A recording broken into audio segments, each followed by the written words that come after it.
కలుగును గాక. అందరు బాగున్నారండి? దేవుని స్తోత్రములు. చూడండి, మరి లేఖనాల ద్వారా దేవుడు మాట్లాడుచున్నాడండి. నీకు ఏదన్నా అపాయమును, శ్రమను, కష్టం వచ్చినప్పుడు ఎవరి వద్దకు వెళ్తావండి?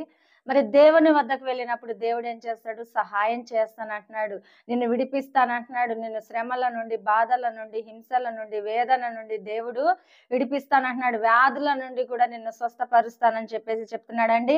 మరి చూడండి, మరి కీర్తనల గ్రంథము 91వ అధ్యాయం 10వ వచనంలో దేవుడే మాట్లాడుచున్నాడు. నీకు ఏ అపాయము రాదు, ఏ తెగులు నీ గుడారము సమీపించదని చెప్పేసి దేవుడు చెప్తున్నాడండి.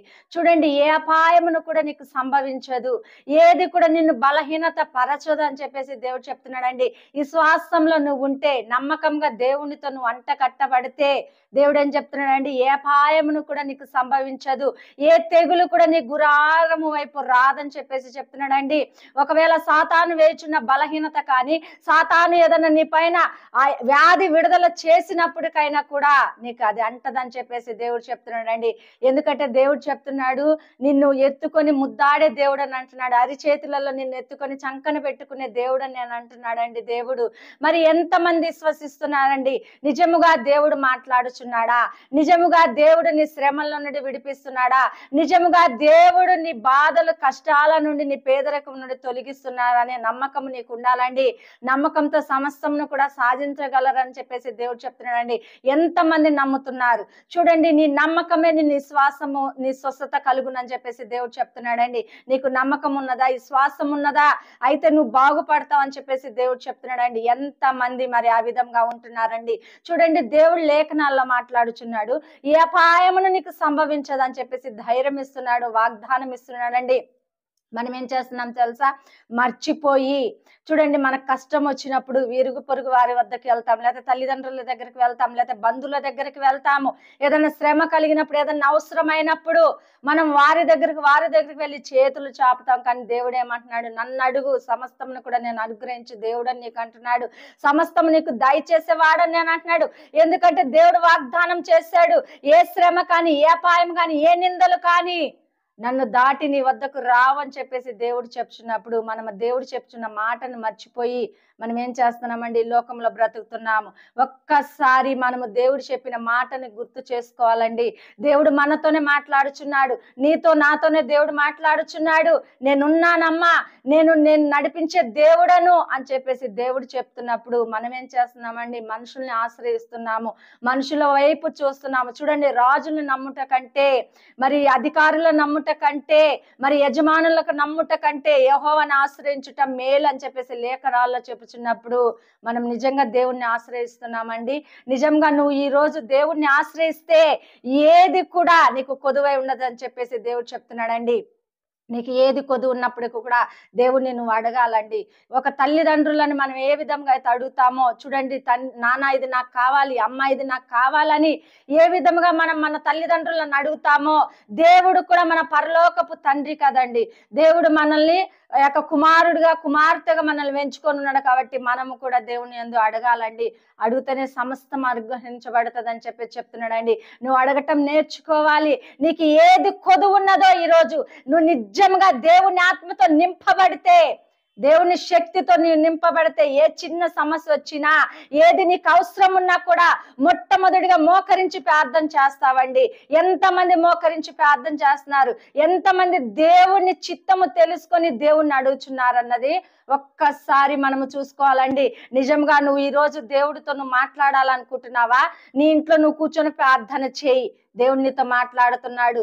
దేవుడు నీతోనే మాట్లాడతాడు. ఎందుకంటే ఆయన మాట్లాడే దేవుడు, మన ప్రతి ఒక్క అవసరత తీర్చగలిగిన దేవుడు. కాబట్టి ఆయనతో మనం మాట్లాడాలండి. చూడండి, ఒక భార్య భర్త మాట్లాడినట్టు, తల్లిదండ్రులు బిడ్డలతో మాట్లాడినట్టు, లేకపోతే బిడ్డలు తల్లిదండ్రులతో మాట్లాడినట్టు మన దేవుడు కూడా మనతో మాట్లాడాడండి. చూడండి, అవ్వ ఆదాముతో ఏ విధంగా మాట్లాడాడండి? చక్కగా ప్రేమతో సావాసము కలిగి ఆ తోటలో మరి ఒకరి వందు ఒకరు ఏం చేశారండి? మాట్లాడుకొని ఉన్నారంటండి, ముచ్చటించుకొని ఉన్నారండి. మనం ఎందుకు దేవునితో మాట్లాడలేకపోతున్నాము? చూడండి, మనం చేస్తున్న ప్రార్థన ఏ అర సెకండో, 1 నిమిషమో, 10 నిమిషాలో చేసుకుంటూ పోతున్నాం, కానీ దేవుడు మాట్లాడే వరకు మనం ఉండగలుగుతున్నామా? నిజంగా నువ్వు దేవుడు మాట్లాడే వరకు ఉంటే నీకు ఏమి కలుగుతున్నా, ఏ శ్రమ కలుగుతున్నా, ఏ నిందలు కలుగుతున్నా, ఏది కలుగుతున్నా కూడా దేవుడు ఏం చేయబోతున్నాడండి? దాన్ని తప్పించి విడిపిస్తానని చెప్పేసి దేవుడు చెప్తున్నాడండి. మరి ఎంతమంది ఆ విధంగా మరి ప్రార్థన చేస్తున్నారు? ఎంతమంది మరి దేవుని యొక్క ప్రణాళిక తెలియపరచుకొని మరి దేవుని కొరకు కనిపెట్టి ప్రార్థన చేస్తున్నారు? చూడండి, మరి సామెతల గ్రంథము 12వ అధ్యాయం 21వ వచనంలో కూడా నీతిమంతునికి ఆపదయు సంభవించదు అని చెప్పేసి చెప్తున్నాడండి. నువ్వు నీతిమంతుడు అయితే చూడండి, ఏ ఆపద కూడా, ఏ అపాయమును కూడా నీకు సంభవించదని దేవుడు చెప్తున్నాడండి. నువ్వు నీతి అన్నది మరి నీతిమంతుడు అంటే ఎవరండి? మరి దేవుని రక్తంలో కడగబడిన వారిని దేవుడు నీతిమంతులుగా ఏర్పరచుకుంటున్నాడండి. దేవుని యొక్క వస్త్రములు, ప్రశస్తమైన వస్త్రములతో నిన్ను అలంకరించుకొని తన బిడ్డగా ఏం చేసుకున్నాడు? ఎంచుకొని ఆయన ఏం చేశాడు? నిన్ను నీతిమంతుడుగా మరి చేసుకొని ఉన్నాడండి. నీతిమంతుల బిడ్డలు నీతిమంతులు అన్నట్టుగా మరి చూడండి, నిన్ను నీతికి దేవుడు ఏం చేశారు? మరి ప్రశస్తముగా నిన్ను అభిషేకించి బలపరిచి ఉన్నాడు. కాబట్టి మనము నీతిగా ఉంటున్నామా? ఈ సమాజంలో నీతిగా బతుకుతున్నామా? మనం ఏది చెప్పినా కూడా నీతిగా మనం ప్రవర్తిస్తున్నామా? ఈ లోకంలో మనం ఏ విధంగా జీవిస్తున్నాము ఒక్కసారి చూసుకోవాలండి. ఏ విధంగా మనం ఉంటున్నాము, ఏ విధముగా దేవుని ప్రేమ మనం ప్రచురిస్తున్నాము, ఏ విధంగా దేవుణ్ణి ప్రకటిస్తున్నాము, ఏ విధంగా దేవుణ్ణి మనం కనపరుచుకుంటున్నాం అన్నది మనం ఒక్కసారి చూసుకోవాలండి. నువ్వు నీతిమంతుడు అయినప్పుడు ఏం చేయాలంటే ప్రజలకు కూడా నీతి వాక్యములు నువ్వు చెప్పాలి, నీతిగా నువ్వు బ్రతకాలని చెప్పేసి మరి దేవుడు తెలియపరుస్తున్నాడండి. మరి ఆశ్చర్య కార్యములు, బహుకార్యములు, నూతన కార్యములు మరి జరుగుచుండగా చూడండి, మరి ఏ విధముగా దేవుని శక్తి పొందుకుంటున్నామండి. చూడండి, దేవుడితో నువ్వు మాట్లాడితే ఏ అపాయము సంభవించదని దేవుడు చెప్తున్నాడండి. చూడండి, నువ్వు నీతిమంతుడు అయితే ఏ శ్రమ కూడా నీ గృహము వైపు రాదని చెప్పేసి దేవుడు చెప్తున్నాడండి. ఆశ్చర్యకార్యములు, బహుకార్యములు దేవుడు ఈ దినం చేయబోతున్నాడండి. నువ్వు చూసుకోవాలండి. ఒకటి, దేవుడు ఏ అపాయము సంభవించదని చెప్తున్నాడు. ఒకటి ఏం చెప్తున్నాడండి? నువ్వు నీతిమంతుడుగా నేను ఎంచుతున్నాను అంటున్నాడు. నువ్వు ఏ విధంగా ఉంటున్నావు? నీ నీతిమంతుడుగా ఉంటున్నావా? అయితే దేవుడు చెప్తున్నాడు, ఏ అపాయం కూడా నీకు సంభవించదు అంటున్నాడు. నువ్వు శ్రమల వైపు చూసి బాధపడక అంటున్నాడు. కష్టాల వైపు చూసి, నిందల వైపు చూసి నువ్వు కన్నీరు కార్చకని చెప్పేసి దేవుడు చెప్తున్నాడు. చూడండి, నువ్వు దేని కొరకు బాధపడుతున్నావో, దేని కొరకు చింతపడుతున్నావో ఆ సమస్తమును కూడా నాకు అప్పచెప్పుము, నేను కార్యమును చేసే దేవుడు అంటున్నాడండి. మనం ఏదన్నా చేస్తే అది జరుగుతుందా అండి? మనం ఈ లోకంలో ఉన్నాం కాబట్టి ఏదన్నా చేస్తే జరగదు, కానీ దేవునికి అప్పచెప్తే దేవుడు ఏం చేస్తాడండి? దాన్ని సమస్త కార్యములు కూడా ఆయన చేస్తానని చెప్తున్నాడండి. ఎంతమంది దేవుని చేతికి అందిస్తున్నామండి? దేవుడు కార్యం చేసే వరకు ఓపికతో మనం ఎదురు చూస్తున్నామండి. దేవుడు కార్యము చేయటం ప్రారంభిస్తే నీ జీవితంలో కూడా, నా జీవితంలో కూడా, పిల్లల తరమును కూడా అదేమవుతుందండి? గొప్ప మహిమలోకి దేవుడు నడిపిస్తానంటున్నాడు. చూడండి, మరి ఆ కొరకు కనిపెట్టి వారు నూతన బలమును పొందుకుందురని లేఖనాలు చెప్తున్నాడండి. మరి యెహోవా కొరకు నువ్వు కనిపెడుతున్నావా? లేకపోతే నీకు వస్తున్న శ్రమల వైపు నువ్వు చూస్తున్నావా? నిజముగా యెహోవా కొరకు నువ్వు కనిపెడితే చూడండి, ఆ పరలోక రాజ్యము నీదే అని చెప్పేసి దేవుడు చెప్తున్నాడండి. ఎవరైతే ఈ యొక్క భూమి పైన కష్టపడుతున్నారో, శ్రమ పడుతున్నారో, నిందలు పడుతున్నారో వారు ఏం చేస్తారండి? పరలోక రాజ్యానికి చేర్చబడతారని చెప్పేసి దేవుడు చెప్తున్నాడండి.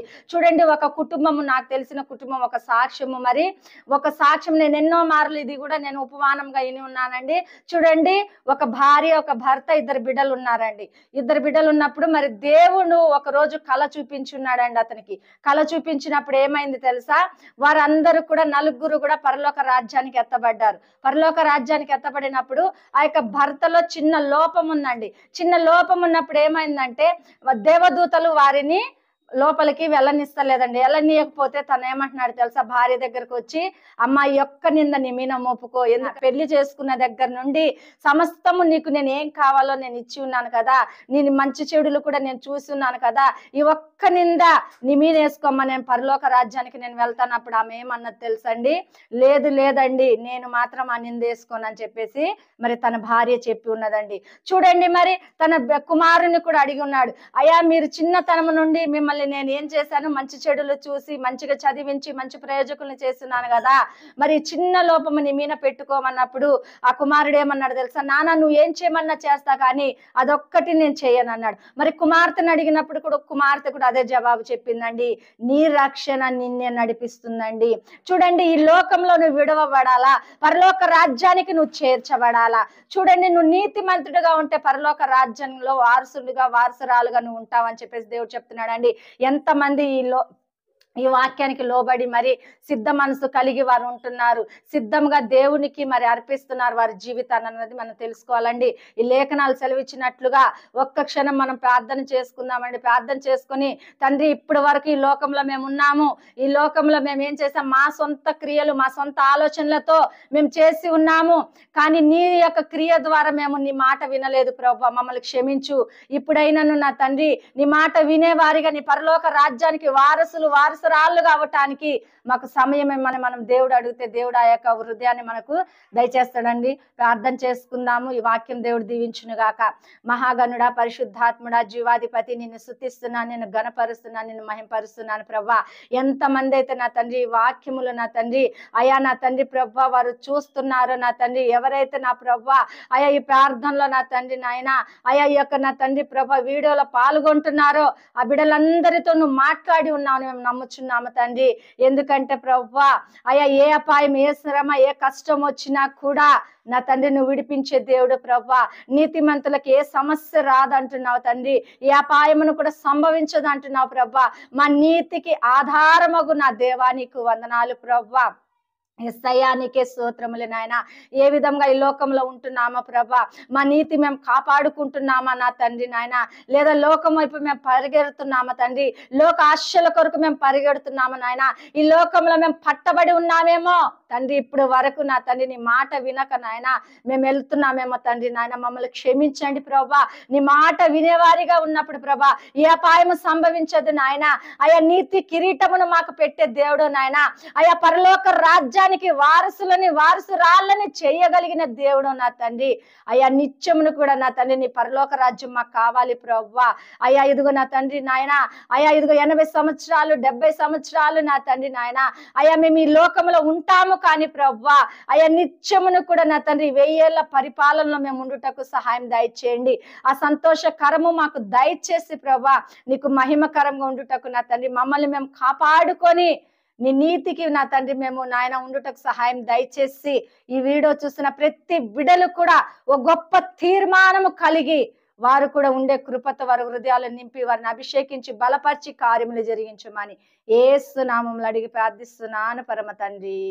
ఆమేన్. వందనాలండి అందరికీ.